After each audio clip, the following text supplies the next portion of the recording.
नमस्ते महाराज जी। हाँ भैया, सीताराम, जय श्री राम, श्री सिलोरी धाम कीजिए। जय राम। हाँ महाराज जी, सुलोरी धाम कहाँ पर है ये? हाँ भैया, सिलोरी धाम ये हमारे राजस्थान के बारां जिले में अंतर्गत ये सिलोरी धाम आता है। ये सिलोरी धाम शिवपुरी से 100 किलोमीटर दूर और कोटा से 100 किलोमीटर दूर है। तो कोटा और शिवपुरी के मध्य स्थान केलवाड़ा पड़ता है। केलवाड़ी से 6-7 किलोमीटर मिनिमम। सिलोरी धाम थोड़ा अंदर में, हाईवे से 6-7 किलोमीटर। तो जो भी भाई भगत है या जो आपके साधक है या दृश्य है, जो भी भगत आना चाहते हैं वो कोटा आइए या फिर आप लोग शिवपुरी आइए। नहीं तो कोटा सबसे बेस्ट है। कोटा सब जगह ट्रेनें आती है और कोटा से सिलोरी धाम केलवाड़े के लिए बस मिलती है, वहाँ से सिलोरी धाम आप आ सकते हो। अच्छा महाराज जी, हमने सुना है आप पर्चा बनाते हैं, लोगों की समस्या का समाधान करते हैं, उसका महाराज जी आप शुल्क लेते हैं, क्या है इसके बारे में? नहीं, पर्चा देखो भाई, वो अब आपका भी कहना सही है कि आपने में सुना होगा, हमारा यूट्यूब देखा होगा जी आपने, जी श्री सिलोरी धाम हमारा यूट्यूब चलता है, इंस्टा पे भी हम श्री सिलोरी धाम, फेसबुक पेज पे भी हमारे तरह बच्चे वीडियो डालते रहते हैं। जी। तो भाई देखो, ये पैसा शुल्क देखो, ये तो एक अलग का विषय हो गया। इसमें ये देखो, तो पर्चे के नाम पे अभी हमारे, आपने अभी देखा होगा यहाँ पर अभी बालाजी की माता जी का, और यहाँ पर कितने लोग अभी भी आप लोगों को लगता है कि यहाँ पर कितने बच्चे हैं, कितने लोग हैं ऐसे इस तरीके जो अभी खाना खा रहे हैं बाहर, आप लोगों ने भी देखा होगा। बिल्कुल ठीक है, बाहर तो जनता खाना खाती है, तो खाने के लिए और प्लस मंदिर के लिए। आज से जब हम ये दरबार चालू किया था, तो दरबार चालू किया था जब यहाँ पर बैठने की व्यवस्था ही नहीं थी। आप 2 साल हमारी पुरानी वीडियो उठा के देखना, वहाँ पर कुछ बैठने की व्यवस्था नहीं थी। साधकों को, भक्तों को, पर्चे लिखने वाले जो अपनी समस्या वाला थे, उनको व्यवस्था नहीं थी। उनसे थोड़ा थोड़ा सहयोग ले लेके हमने ये किया। और ये जब भ्रांति है, कितना कुछ नहीं, हमारे सिलोरी धाम में पूर्णतः निःशुल्क है। चाहे आप लोग बाहर बैठे हैं, उनसे आप चर्चा कर सकते हो, उनसे पूछ सकते हो कि कैसे क्या है। पूर्णतः निःशुल्क है। अपनी श्रद्धा, अगर कोई दे रहा है 10 रुपये तो दे, कोई 1000 दे रहा है तो दे, कोई लाख दे रहा है तो दे भैया। मंदिर का काम है, बालाजी का काम है, माता जी का काम, जो जितनी श्रद्धा उसकी दे, जितना। कोई फिक्स नहीं है कि तू 10 ही दे, 500 ही दे, 1000 ही दे, नहीं है। जिसके पास नहीं है वो नहीं, बस श्रद्धा अनुसार है। अपनी श्रद्धा से आए, हाँ। अपनी समस्या लेके आए, उसका समाधान निश्चित है। हाँ, उसका समाज कैसी भी समस्या हो, 100 बार क्यों, यहाँ पर माता जी स्वयंभू निकले थे। यहाँ की महिमा सबसे ज्यादा माता जी की है, तो माता जी यहाँ पर स्वयंभू निकले थे, और उसके आधार पे बालाजी महाराज यहाँ पर काम करते हैं, और माता जी के गणी है, उसके सेवक है, उसके भगत है। तो माता जी स्वयंभू निकली हुई है, और माता जी की ही सबसे ज्यादा यहाँ पर कृपा है। अच्छा महाराज जी, आप एक समाज को लेके, आज धर्म को लेके कई भ्रांतियां हैं। ऐसे आज का युवा नशा की ओर जा रहा है, आज का युवा इस धर्म को नहीं जान पा रहा है, नहीं मान पा रहा है।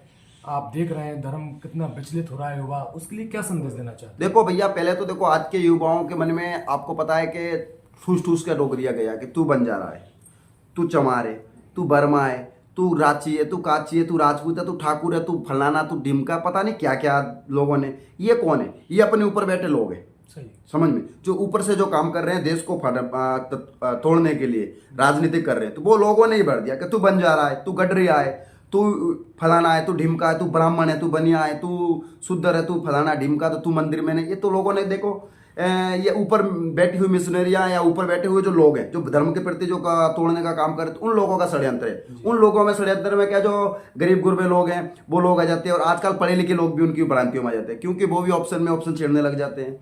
तो ऐसी काफ़ी चीज़ें, तो ये गलतियां कहीं ना कहीं तो देखो, आज हमारी भी गलतियां मान सकते हैं कि हम साधु संत महाराज लोग हैं, तो कुछ महाराजा को भी गलतियां कि इनको पूर्णतः हम बच्चों को समझा नहीं पा रहे हैं, या समाज को हम समझा नहीं पा रहे हैं, या फिर हम उनको उनकी समस्या का समाधान नहीं कर पा रहे हैं, या उनकी शंका नहीं मिटा पा रहे हैं। उनकी शंका नहीं मिटेगी तो उनके मन में धर्म के परिवर्तन के लिए, नशाओं के प्रति, आजकल गेम खेलने के प्रति, वे देश भर की वो सोशल मीडिया पे लाखों रुपए बच्चे बर्बाद हो रहे हैं, फांसियां खा रहे हैं। ये सब कारण क्या है? कारण यही है कि बस ऑटोटाइज, आज मीडिया का जमाना हो गया, मीडिया पे कुछ भी आ रहा है, बच्चे लाखों करोड़ों रुपए खेल के बर्बाद हो रहा है। धर्म को मानता नहीं, फिर बोलता है तुम्हारे भगवान नहीं है, और तुम्हारे भगवान होते तो हम तो इस तरीके बर्बाद नहीं होते। तो लोगों के मन में खाएंगे टूस टूस के बढ़ दिया गया कि तू बंजारा हो गया, तू गडरिया हो गया, तू काची हो गया, तू फलाना हो गया, तू राजपूत हो गया। तो ये सब लोगों ने ऊपर से बैठी अपन धर्म को तोड़ने के खिलाफ है कि अलग कर दिया जाए, और अलग करेगा तो स्वाभाविक है, हिंदू जब अलग होगा तो जब जब हिंदू अलग हुआ तब तक अपना देश गुलाम ही रहा है, हजारों सालों से गुलाम है, और अगर अभी भी फटेगा तो अभी भी गुलाम रहेगा।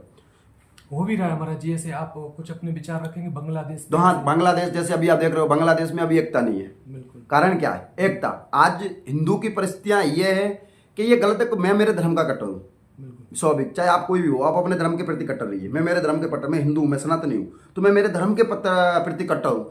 तो बांग्लादेश में क्या हुआ? बांग्लादेश में सबने आपने अपने जीव बचाई, मैंने मेरा जीव बचाया, उसने अपने जीव बचाए। तो सब लोगों ने ये धर्म को तो कोई ने माना ही नहीं है। धर्म के प्रति मिलकर कोई संगठन में शक्ति है, कोई मिलकर चलता नहीं है। गाय की सेवा नहीं कर पा रहे, अपने धर्म को वो बचा नहीं पा रहे, क्यों? सब अलग हो चुके, भिन्न भिन्न हो चुके, और आज भी तुम भिन्न भिन्न होगे तो तुम कटोगे। तो बांग्लादेश में देख लो, आज भी हम तो हिंदुओं को और नए युवाओं को ये संदेश देते हैं, भैया आज आप लोग समाज के साथ जुड़ के चलिए, समझ में नहीं, समाज के साथ जुड़ के चलिए, समाज से जुड़ के चलोगे तो आपका विकास होगा, समाज का होगा, हमारा धर्म मजबूत होगा। और तुम भी अगर आज का भी बच्चे हैं, मेरे पास भी आप लोगों ने देखे होंगे, कल परसों से भी एक बच्चे अभी धाम पे अगर बाहर बैठे होंगे, अब वो 10 साल तक दूसरे धर्म में रहा, दूसरा भी मैंने धाम पे उसको कुछ चमत्कार महाराज जी क्या, जब मैंने उसके पर्चा वगैरह खोले, उसकी सारी समस्या बताई, उसकी बीमारी को मैंने ठीक किया, तो वो अपने वापस धर्म में आ गया। तो काफी क्या है, कारण ये है, हम लोगों का ये उद्देश्य ज्यादा लोगों को ठीक करें हम लोग, और बालाजी से माता जी के चमत्कार को जोड़े कि भाई वास्तव में ये शक्तियां हैं, वास्तव में दिव्य शक्तियां होती है, या वास्तव में रियल में भगवान होते हैं। अब बस आप लोगों को भरोसा करना होगा। और आज के युवा से ये निवेदन है कि आप अपना सनातन धर्म है, ये सबसे प्राचीन और सबसे महान धर्म है, ये आजकल के जातियों के धर्म, आजकल के धर्मों में क्यों बढ़ रहे हो, अपना क्यों बुरा कर रहे हो, अपना क्यों नुकसान कर रहे हो आप लोग। तो ये सब आपकी गलतियां हैं। आप लोग इन सारे चीज़ों को छोड़ के सब सनातन धर्म के नीचे आइए। आज ज़्यादा सबसे ज़्यादा बाबाओं को टारगेट कर दिया जाता है, क्या है। और कोई बाबा बोलेगा अपने हिंदुओं की ये कमजोरी है, हिंदुओं को अगर बोलेंगे राम है, कोई दूसरा आदमी बोलेगा थर्ड पार्टी, तो अपन भरोसा करेंगे। अगर अपने गुरुजी वगैरह बोलेंगे तो अपन नहीं कहेंगे, गुरुजी के ऊपर ही भरोसा नहीं करेंगे। वो थर्ड पार्टी अगर बोल के कुछ बोल रहा है ऊपर से, तो बोलेंगे नहीं नहीं अपना धर्म मजबूत है। तो ये सब गलती अपनी है। अच्छा महाराज जी, एक और चल रहा है, साधना शिविर लगाने जा रहे हैं आप, कोई विद्या के बारे में सुना है, यहाँ पर प्रचार चल रहा है सोशल मीडिया पे आपका? हाँ देखो, सोशल मीडिया पे हमारा देखो, हमारा ज़्यादा हम पर्चा वाली साधना मैंने भारत में काफ़ी बच्चों को दी है, ठीक है। क्यों, हम लोगों का ये उद्देश्य है कि तुम इस साधना को करो। देखो, साधना करने से पहले भी हनुमान जी महाराज, ये त्रिकालदर्शी की साधना है, हनुमान जी महाराज की कृपा तुम लोग भी पा सकते हो। कोई गारंटी नहीं है कि इसको इंसान पढ़ा लिखा ही पाएगा, वेद शास्त्र वाला ही पाएगा, नहीं। सौदी आपकी श्रद्धा होनी चाहिए, आपकी भक्ति होनी चाहिए, राम नाम का आपके अंदर जप होना चाहिए। जब आप राम नाम का जप करोगे, जो हमारी कुछ गुप्त साधना है बालाजी की, अगर वो साधना करो तो आपको कृपा होगी। तो आज मैंने भारत में ऐसे ऐसे दरबार है हमारे, जो भारत के कोनों कोनों में तैयार कर दिए। और हमारा यही उद्देश्य है कि प्रत्येक कोने में, प्रत्येक जिले में एक दरबार चालू करवा देना है, ताकि सनातनी भटके ना। सनातनी खाई मज़ारों पे और ये जो कृष्ण धर्म अपना रहे हैं, इन धर्मों में ना जाए। क्यों, वो छोटा मोटा फालतू ढोंग धतूरा दिखा देते हैं और बोलते हैं तुम्हारा धर्म कमजोर है, तुम्हारा ये कमजोर है, तो उसमें चले जाते हैं। तो मैं ये समझाना चाहता हूँ कि भाई अपने धर्म में भी इतनी पावर शक्ति है कि आप उनका इस्तेमाल करते नहीं हो, तुम पढ़ते नहीं हो, तुम देखते नहीं हो, अपनी साधनाओं को करते नहीं हो, अपनी वैदिक पद्धति है, अपने इसमें भी बहुत अच्छा तंत्र है, आप सीखते नहीं हो, बस डर गए हो। डरा डरा के तुम्हारे अंदर पानी भर दिया गया है। जब पानी भर दिया गया है, थोड़ी सी डरा देते हो और तुम लोग चले जाते हो, कन्वर्ट हो जाते हो। तो ये गलतियाँ आती है। भाई हमारे आने वाले शिविर में 8 तारीख को सितंबर में हमारी बंजारी विद्या का भी प्रोग्राम रखा गया है। ये बंजारी विद्या में हमारे ऐसे ऐसे जो प्राचीन तंत्र छुपा हुआ था, प्राचीन विद्याएं छुपी थी, वो निकाल के हमने समाज के ऊपर पढ़ दी कि इससे कुछ नहीं होता, कोई बुरा नहीं होता, कोई साइड इफेक्ट नहीं होता, सब सात्विक विद्याएं होती है। आज का युवा इसको लेगा तो अपना भला करेगा, अपना भला करके समाज का भला करेगा, कोई गारंटी नहीं। इसमें भी हनुमान जी महाराज की विद्याएं होती है, सब सात्विक होती है। बस पहले भी होता था, आपने सुना होगा आयुर्वेदिक से इलाज होता है लोगों का, एक एलोपैथिक से होता है, एक होम्योपैथिक से होता है, एक मंत्र चिकित्सा से होता है। तो मंत्रों से पहले से भी होता था भैया, सही बात है। कहाँ डॉक्टर थे इतने, तो भी लोग ठीक होते थे, इलाज होता ही था। और आज पेटेंट ऐसे ऐसे लोग बैठे हैं जो डॉक्टरों के ऊपर ना भरोसा करके आज जड़ी बूटियों के ऊपर भरोसा कर रहे हैं और मंत्रों के ऊपर भरोसा कर रहे हैं। ऐसे काफ़ी मेरे मिलने वाले लोग हैं जो जाते हैं और पेटेंट इलाज होता है। हमने स्वयं देखा, मैं स्वयं पढ़ा लिखा हूँ, इतना भी भोले नहीं है। महाराज जी, एक बात और कहना चाहते हैं आपसे। हम जब से यहाँ पर आए, सुलोड़ी धाम आए, तो रास्ते में देखा गाय बहुत रोड पे है, एक्सीडेंट हो रहा है। हाँ, इसके बारे में क्या कहेंगे? हाँ भैया, देखो अभी हमारा संकल्प यही है कि ज़्यादा से ज़्यादा हमारी गाय माता के लिए, मैंने तो देखो अपना सारा जीवन सनातन धर्म की रक्षा के लिए, सनातन धर्म के लिए और आज के युवाओं को समझाने के लिए, इसके लिए लगा दिया। गायों के लिए मैंने अपना जीवन सारा लगा दिया कि भैया जब तक जिंदा रहूंगा गायों की सेवा करूंगा, धर्म की प्रति सेवा करूंगा, लोगों की सेवा करूंगा, जन सेवा करूंगा। ये हमारा उद्देश्य है। देखो, जब हमारे पास किसी प्रकार की सिद्धि है तो हमें धन की क्या है। देखो, धन तो हमारे पास ऑटोमेटिक आ ही जाएगा। जब हम किसी का काम करेंगे धन आ रहा है, ठीक है। आज भी यहाँ पर आप सिलोड़ी धाम में जितने भी लोग बैठे, क्यों नहीं कह सकता कि महाराज जी ने इतना बोला। किसी की श्रद्धा है 10 रुपये दे रहा है, किसी की श्रद्धा 1000 भी दे रहा है, ठीक है। वो आ रहा है, वो अपनी समस्या डॉक्टरों को भी दे रहा है। वो बोल रहा महाराज जी तुम मंदिर बना रहे हो, माता जी की बना रहे हो, ये नित्य के नए आदमी खा रहे हैं, चारों तरफ से इतना मतलब वो इलाका है वियर्ड इलाका, यहाँ पर मतलब ज़्यादा शिक्षित इलाका नहीं है। इस अशिक्षित इलाके में आप लोग मिल के कर रहे हो। और ऐसे मुझे काफ़ी लोगों ने बोला, सच्चाई बताऊं, काफ़ी लोगों ने, काफ़ी टीमों ने मुझे बोला कि महाराज जी, गुरु जी, हम तुम्हारा सपोर्ट करेंगे, हम तुम्हें पूरी मशीन देंगे, हम तुम्हें पूरा गाइडलाइंस करेंगे, हम तुम्हें पूरा सुरक्षा देंगे। जब हम तुम्हें पूरी सुरक्षा देंगे और तुम बस मात्र पर्चा बनाना, तो तुम पर्चा बनाओगे और तुम्हारे को पूरी सपोर्ट ही देंगे। पर 50-50 होगा, मैं इनके धर्म के साथ हम खिलवाड़ नहीं करेंगे। सच्चाई है, क्यों करे भाई 50-50 किस बात का, इस धर्म का है, पैसा हनुमान जी का, माता जी का, 50-50 का हमें बिजनेस थोड़ी करना भैया तेरे साथ 50। ऐसे काफ़ी लोगों को हमने तोड़गाड़ दिया, काफ़ी लोगों को। आज भी काफ़ी लोग आप देखो, वैसे काफ़ी चैनल वाले, काफ़ी और अदर से कंपनियां महाराज जी के ऊपर आज तो नहीं 2.5-3 साल से ही लग रही है पीछे। फिर मैं नाराज जी ने मैं साफ एक्सपेरिमेंट कर दिया, भैया देखो हमारे यहाँ पर हम सही है, सबसे बेस्ट है, हमारे पास जितना आगा हम उतना कर लेंगे, नहीं होगा कोई बात नहीं है, पर हम ऐसे नहीं कि हम बिजनेस करेंगे, बिजनेस हमें नहीं करना, क्यों हम ही बिजनेस करेंगे तो फिर पीछे वाले कहाँ जाएंगे। और रहा गौ माता, तो गौ माता से आप सभी से युवाओं से हाथ जोड़कर मेरी प्रार्थना है भाई, देखो गाय को माता, गाय हमारे हिंदुओं की माता है, और हिंदुओं की नहीं बल्कि सबकी माता है, ये आपको दिमाग के अंदर बिठा लेना जरूरी है।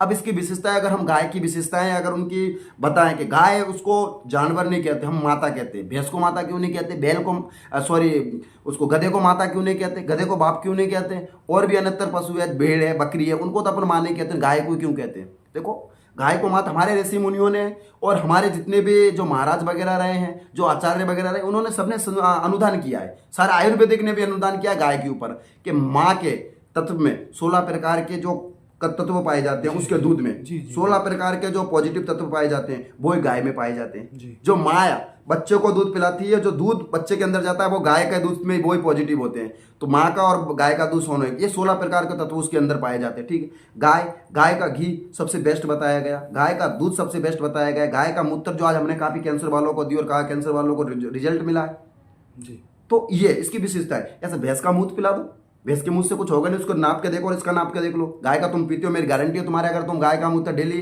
1.25 महीने तक इतना सा पी लो, 1 तोला 2 तोला मात्र बार, आपके पेट के अंदर किसी प्रकार का रोग होगा 100% 1001% ठीक हो जाएगा जी। और हमने भी ऐसी ऐसी पद्धतियां देखी जिनको बच्चे के कोई योग नहीं है जी, बिल्कुल योग नहीं है। और जब हमें किसी प्रकार से साधु महात्मा ने, गुरुओं ने जब बोला कि गाय को 1 रोटी देना स्टार्ट करो और 12 महीने के अंदर हो जाएगी, तो 1001% ऐसे मैंने हजारों केस देखे हैं जो 100% बच्चे हुए, जिनके योग ही नहीं है, जिनके है ही नहीं है। तो ये गौ माता की कृपा से हुआ। गौ माता आज से नहीं, गौ माता हमारे जब मंथन हुआ था, समुद्र मंथन, उसमें से निकली हुई एक रतन है ये हमें एक भगवान की कृपा मिली हुई है, वो आज तक चल रही है। पर लोगों ने क्या इसको गलत कर दिया कि इसमें एनर्जी है, इसके मांस में ताकत है, इसके मांस में समता है। तो भैया तुम समता है, ये तो एक पशु है। तो वो बात वही है कि तुम जब इसमें तुम पशु लिखते हो, तुम्हारी बीबी भी तुम्हें तुम्हारी बहनों में दिखती होगी, तुम्हारी माँ में भी तुम्हें तुम्हारी बीवियाँ दिखती होगी, क्योंकि वो भी तो एक शरीर ही है, पशु। हाँ, तो भाई आज बोलते हैं नौजवान क्या गुरुजी मेरे को समझ में नहीं आता कि क्या भैया समझ में नहीं आता, ये तो पशु है,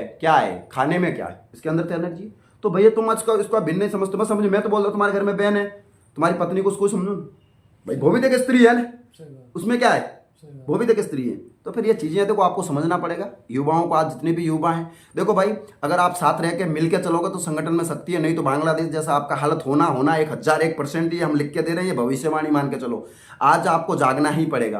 देखो धर्म तोड़ने के लिए काफी पहले भी आए थे, अभी भी लोग चलता रहेगा, पर सनातन धर्म को कोई मिटा ना पाएगा, ना मिटेगा। और पहले तो आपको जाति पाति में नहीं बटना है, जाति पाति ये कोई एक अलग चीज है। देखो इनमें आप लोगों को नहीं बटना है कि तू गडरिया है तो तू बन जा रहा है, तू लोअर है, क्या बटना है इनमें, क्या करने का। देखो भगवान की कृपा तो देखो, रविदास जी महाराज मन में चंगा कटौती में गंगा, उन्होंने कहा अपने चमड़े में से गंगा जी को प्रकट कर दिया। तो वो गंगा जी ये बोलती है क्या कि ये रविदास जी नीच जाति में आ रहे हैं, रविदास जी नीचे हैं कि ऊंचे हैं, कभी नहीं। देखो मन साफ होना चाहिए। अगर आपका मन साफ है तो आपको भगवान 100% मिलेंगे, कोई जरूरत नहीं। जाति भगवान नहीं देखते, जाति विशेष नहीं देखते। अगर जाति विशेष देखते हैं तो हनुमान जी, राम जी कभी भी सबरी के झूठे बेल नहीं खाने आते। सबरी क्योंकि एक भीलनी थी और राम जी सबरी के बेड़ खाने गए थे, तो वो नहीं खाने जाते। महाराज जी बहुत अच्छा, बहुत आपसे मिलकर बड़ा अच्छा लगा, आपने बड़ा अच्छा हमें संतुष्ट जवाब दिया आपने। महाराज जी आप बहुत अच्छा काम कर रहे हैं, समाज के लिए भी कर रहे हैं और एक युवाओं को अच्छी आपने आज संदेश दिया। जय जय श्री सीताराम। सीताराम भैया, जय श्री राम। सिलोरी माता आप सभी के ऊपर कृपा करें। और सनातनी आप सभी से निवेदन है कि आप सब एक हो जाइए। और गौ माताएं आज कट रही है, आज गौ माताएं रोडों पे मर रही है, आज गौ माता यहाँ पर सड़कों पे कट रही है, सड़कों पे गाड़ियाँ चल जाती है, तो हमें बहुत दुखद होता है। इस दुख को हमें भी हमारे अंदर है, हम इसको व्याख्यान नहीं कर सकते। और गौचर की जितने भी जमीनें सारे लोगों ने दबा रखी है, सारी हजारों रुपये के गौचरों की जमीनें दबी, बेचारी वो गाय खा जाएगी। तो आपको आगे आना पड़ेगा, आपको आगे आना ही पड़ेगा। जब तक आप आगे नहीं आओगे, जब तक कुछ नहीं आएंगे। और हम तो देख भाई कृपा पात्र जी महाराज के सिद्धांतों पे चलने वाले हैं। हमारे जब तक रोम में अगर एक एक खून है, जब तक हम गाय माता के लिए लड़ेंगे, चाहे मर जाएंगे, मरने से कभी डरते भी नहीं है, ना डरेंगे। बस हम तो अब बच्चों को यही कहेंगे, आप लोगों को भी यही कहेंगे, आप सनातनी हो, आप हिंदू हो, तो आपको अपनी गाय माता की कसम है, सदा जब तक प्राण रहे, जब तक गायों के लिए लड़ना हो। गायों के लिए मरते देखो, गाय ये कोई पशु नहीं है, गाय एक माता है। हमारे तेजा जी महाराज राजस्थान में आपने नाम सुना होगा, गाय के चक्कर में गाय के चक्कर में अपने बलिदान दे दिए। ठीक है, बाबू जी महाराज फेरा फर रहे थे, चौथे फेरे में अपना काट। रामदेव जी महाराज, गोगा जी महाराज भूमिया जी महाराज जी। सिर कट गए और धड़ लड़ता रहा गायों के लिए। जी। तो साहब वो लोक देवता गायों के लिए, कृष्ण भगवान गोपाला बने तो किसके लिए? वो गायों के लिए, आपके और मेरे लिए थोड़ी आए हैं। वो गायों के लिए आए। धरती माता पे जब गायों के ऊपर अत्याचार हो गया तब वो आए। तो ये चीजें आप लोगों को सबको भ्रांतियां जो फैल रही है इन सबको हटाओ और गाय माता की सेवा करो। गाय को बचाओ, गाय बचेगी तो आप बचोगे, नहीं तो आप भी नहीं बचोगे। ये सत्य है, 1001% सत्य है। इसको अपने दिमाग में, माइंड में बिठा लीजिएगा। ठीक है। जय श्री राम। और कोई बात? बस महाराज जी, बस जय यही श्री संदेश था। जय श्री राम। श्री सीलोरी धाम की जय हो। सभी को सीता।